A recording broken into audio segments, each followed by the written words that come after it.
Tonight for Meatless Monday, I'm making a new recipe called Twice Baked Spaghetti Squash. I'm making this to use up some of the veggies from our CSA. It has some kale in it and the spaghetti squash. So I have about 2 pounds worth. I'm making half the recipe. So I cut them in half. I scooped the seeds and stringy stuff out. I have the oven set to 400. And I brushed some olive oil all over it, and she uses some kind of seasoning called spike seasoning, which, or like just some kind of all-purpose seasoning, whatever. So I just seasoned it with some homemade seasoning that we got from our farmer. Hopefully it tastes good. I really don't know what it tastes like. But anyways, and then just some freshly ground salt and black pepper, and I'm about to put it in the oven for about an hour. The next thing I'm doing is I have about half of an onion that I chopped up, and I'm just sauteing that in some olive oil. I also have some kale chopped up. This is from our CSA. The recipe calls for 1 big bunch of kale, and so I don't know how much that is, but I think it's plenty. I also have some mozzarella cheese grated up right here. So I cooked the onions till they're nice and brown. Now I'm going to add about a teaspoon more of olive oil to the pan and add my kale and saute that for a couple minutes. You like the new pans Jared got me for Christmas? So you just want to keep stirring that in the olive oil for a couple minutes until it's nice and wilted. After the kale cooked, I set it to the side. Now I'm mixing together 1/4 cup of the grated mozzarella cheese and about 1/2 cup of crumbled feta cheese and 1/2 cup of cottage cheese, and then 1/4 teaspoon of dried thyme. I'm just going to mix all that together. Okay, now that the spaghetti squash is done cooking, I'm just scraping it out. It's so cool how it comes out just like spaghetti, which is why it's called spaghetti squash. So I'm just going to scrape all that out and add it to the pan. Okay, now I got the kale, the onions, and the spaghetti squash in there, and I'm going to put my cottage cheese mixture in there and mix it all together. Then I'm just putting it all into a baking dish and spreading it out evenly. And I'm going to top it with the other 1/4 cup of shredded mozzarella cheese, and I'm going to bake it in the 400-degree oven for about 30 minutes.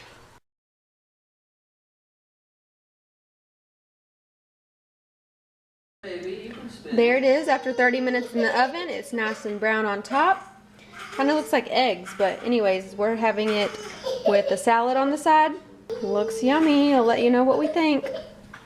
Okay, so I think it's pretty good.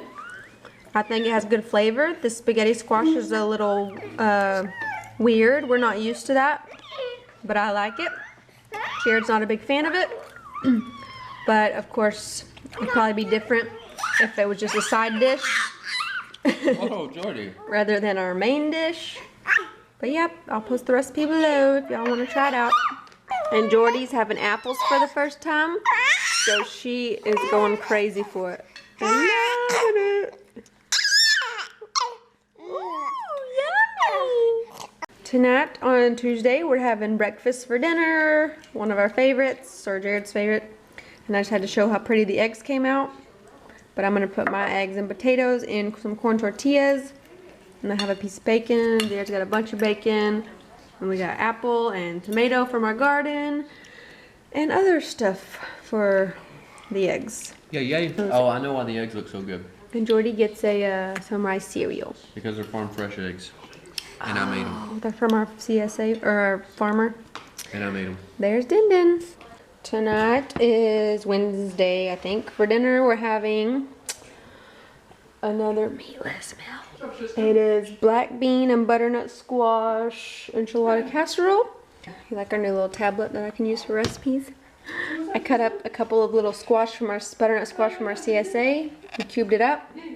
I got the oven set on 375, so I'm about to use a tablespoon of olive oil and season it with some salt, mix it together, and put it on the baking sheet and roast it for about 30 minutes. While the squash was roasting, I chopped up a 1/2 of a red bell pepper. You see it down there? 1/2 of a green bell pepper and about 1/4 of a yellow onion.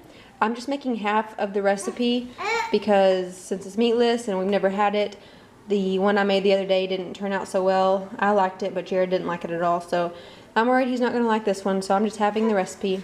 So I'm about to saute this with some chili powder and some cumin and some olive oil. Okay, so I've got the veggies sauteing, the butternut squash is done, it's nice and tender. And I've also got a can of black beans and a can of corn. I'm going to rinse and drain those, but it's going to be added to that. I got all the veggies mixed together, added some salt to it, and then just tasted it to see if it needed any more seasonings.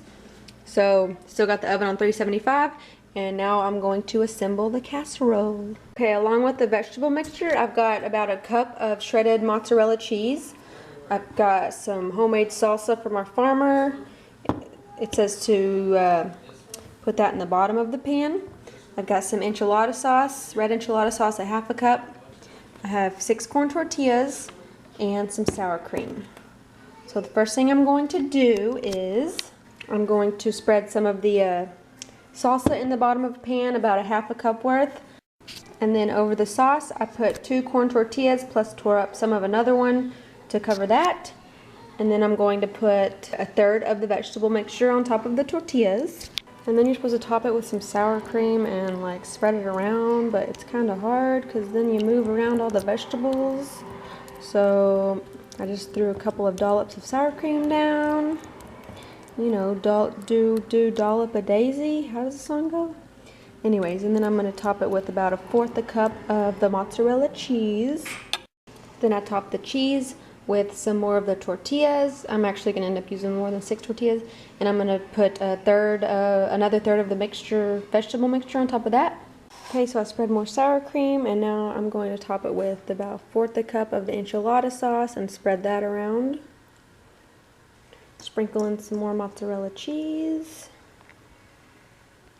and then I'm going to put more corn tortillas. Okay, so I just did another layer on top of the tortillas of the rest of the vegetable mixture, some more sour cream and enchilada sauce, and now I'm using the rest of the cheese to top it off. And then I'm just going to cover it with foil and bake it for about 25 minutes, and it will be done. There it is, after baking for 25 minutes and then uncovered for 10 minutes. And we're just having it with some avocado and tomatoes from our CSA and some apples and oranges. And I think it's pretty good. Do you like it? It's good. Really? It's got a lot of flavor. Okay, there's dinner. Tonight is New Year's Eve, Thursday night, and I'm just having leftovers. Boring. But yeah, we went to Costco earlier and Jared got himself some In-N-Out burger because he was craving a burger. He's always craving fast food. So he paid for that with his own money, but this is good, so I was looking forward to having leftovers with an apple, and JoJo just eating, hi, PB&J with some corn and an apple. But I don't think I really emphasized this yesterday because we were kind of in a bad mood at dinner time because certain people act up, but it did come out really good, and you can't really tell if there's not any meat, and you could probably even use sweet potatoes instead of butternut squash if you wanted to. So if you guys try this recipe out, let me know. I really enjoyed it. Hey guys, today's Saturday. We're about to head to a family get-together, so I'm not cooking dinner, but I am bringing this little appetizer thing, I guess you'd call it, and I wanted to share it with y'all. It looks weird, but it's really good. It's called Party in Your Mouth, and all it is some grapes, some cubed cheese, and some jalapenos, nacho sliced jalapenos, and you just stick them on some toothpicks and you eat it all at once, and I love it. Jared's not a huge fan of it, but he'll eat a couple, and I know lots of people like it, so I wanted to share that Party in Your Mouth recipe with ya.